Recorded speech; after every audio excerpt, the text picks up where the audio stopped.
As we're staying home during the COVID-19 pandemic, many of our healthy habits have had to change.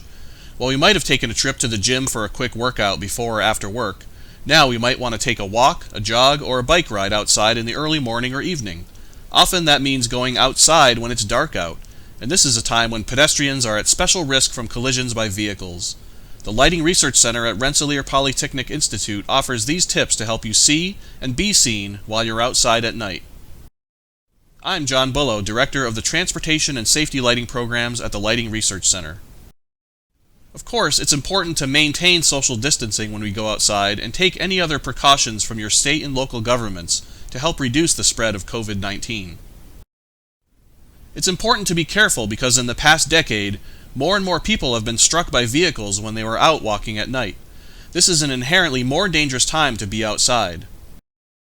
The safest places to walk are lighted walkways far from streets where collisions with vehicles aren't going to be an issue. But not all areas in our neighborhoods have lighting or even sidewalks. If we're going out for a walk, run, or ride at night, what are some of the things we can do to keep ourselves safer during these nighttime excursions? Importantly, we need to see and be seen. What helps us see? If we live in an area that doesn't have a lot of street lighting, we may want to bring a flashlight or wear a headlamp to help light our path and keep us from tripping on hazards.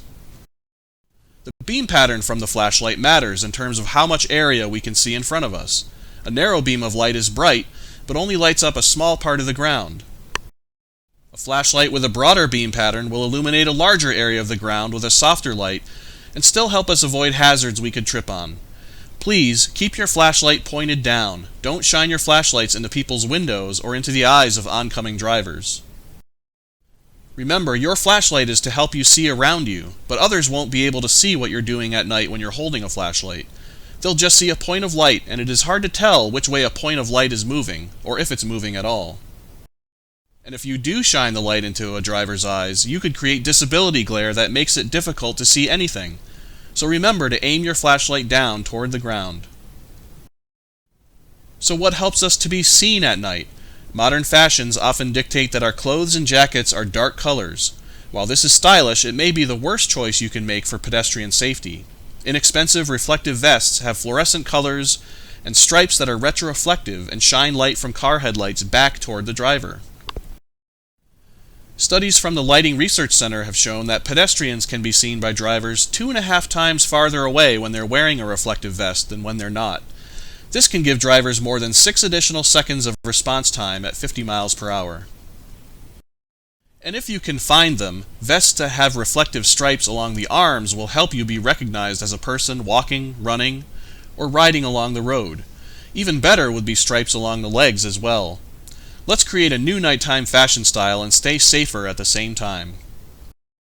If you go cycling at night, your bike can benefit from reflective treatments too, so that it can be recognized as a bike from many different angles. So while you're helping keep yourself healthy by getting outside to walk, run, or bike, please keep these tips in mind to keep yourself and even your pets safer when you're outside in the dark.